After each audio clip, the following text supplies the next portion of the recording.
এ রায়কে বাংলার জনগণ প্রত্যাখ্যান করে। এই রায়কে বাংলার জনগণ মানে না, মানবে না। এই রায়ের প্রতিবাদে আগামীকাল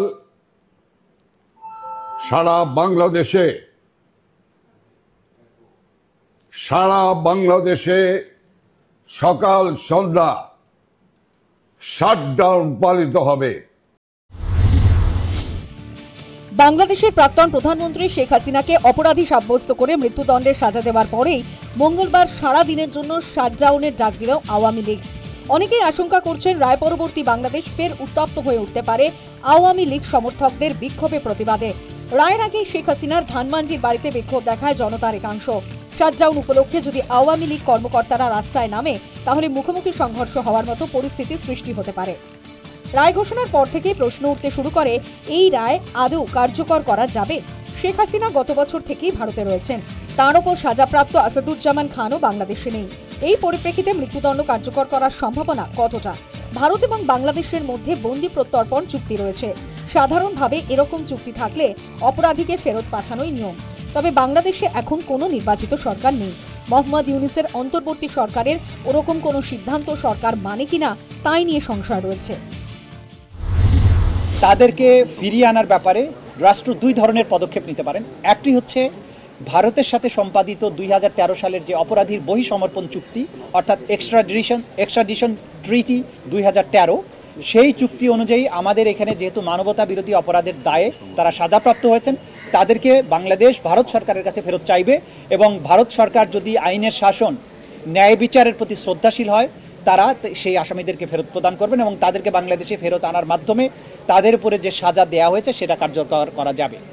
দ্বিতীয় যে প্রক্রিয়া আছে সেটি হচ্ছে যে ইন্টারপোলের মাধ্যমে, যেহেতু একটি বাংলাদেশের একটা ট্রাইব্যুনাল থেকে, উপযুক্ত আদালতের থেকে তাদের মৃত্যুদণ্ড প্রদান করা হয়েছে, তাদেরকে ইন্টারপোলের মাধ্যমে গ্রেপ্তার করে বাংলাদেশে এনে সেই সাজা কার্যকর করা যেতে পারে। এই ব্যাপারে বাংলাদেশের স্বরাষ্ট্র মন্ত্রণালয়, পররাষ্ট্র মন্ত্রণালয় সম্মিলিতভাবে প্রয়োজনীয় ব্যবস্থা গ্রহণ করবেন। বিদেশ মন্ত্রক বিবৃতি দিয়ে জানিয়েছে, বাংলাদেশের প্রাক্তন প্রধানমন্ত্রী শেখ হাসিনা সম্পর্কিত আন্তর্জাতিক অপরাধ ট্রাইব্যুনালের সিদ্ধান্ত ভারত পর্যবেক্ষণে রেখেছে। ঘনিষ্ঠ প্রতিবেশী হিসেবে বাংলাদেশের শান্তি, গণতন্ত্র রক্ষায় ভারত প্রতিজ্ঞাবদ্ধ। সমস্ত পক্ষ বিবেচনা করে ভারত গঠনমূলক সিদ্ধান্ত নেবে। এর আগে বাংলাদেশ সরকার শেখ হাসিনাকে ফেরত পাঠানোর আবেদন জানিয়ে ভারত সরকারকে চিঠি দিলেও সেই চিঠির জবাব দেয়নি ভারত সরকার। শেখ হাসিনাকে বাংলাদেশে ফেরত পাঠানোর সম্ভাবনা অত্যন্ত ক্ষীণ বলছেন আইনজীবীরা। It is not as if the verdict can be challenged also in absentia, sitting in absentia in India or wherever else. So I don't think she has those legal options. Of course, any question of extradition, she could contest if in the Indian courts, if the Indian government for any reason decided to extradite her, which also is a possibility which is rather remote in my opinion.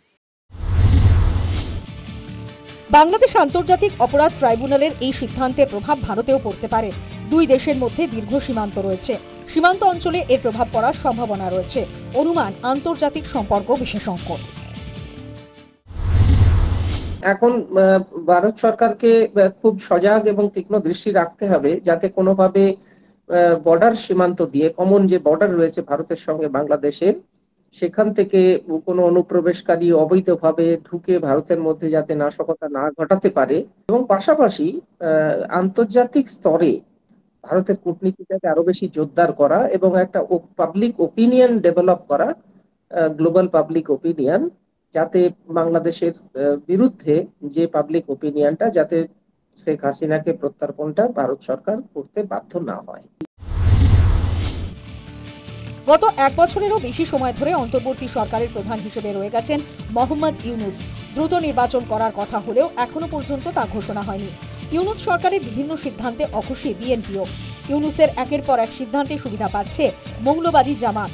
মৌলবাদের সুবিধা করে দিতেই কি এরকম লোক দেখানো আদালতে বিচার করে মৃত্যুদণ্ড দেয়া হলো শেখ হাসিনাকে? News time.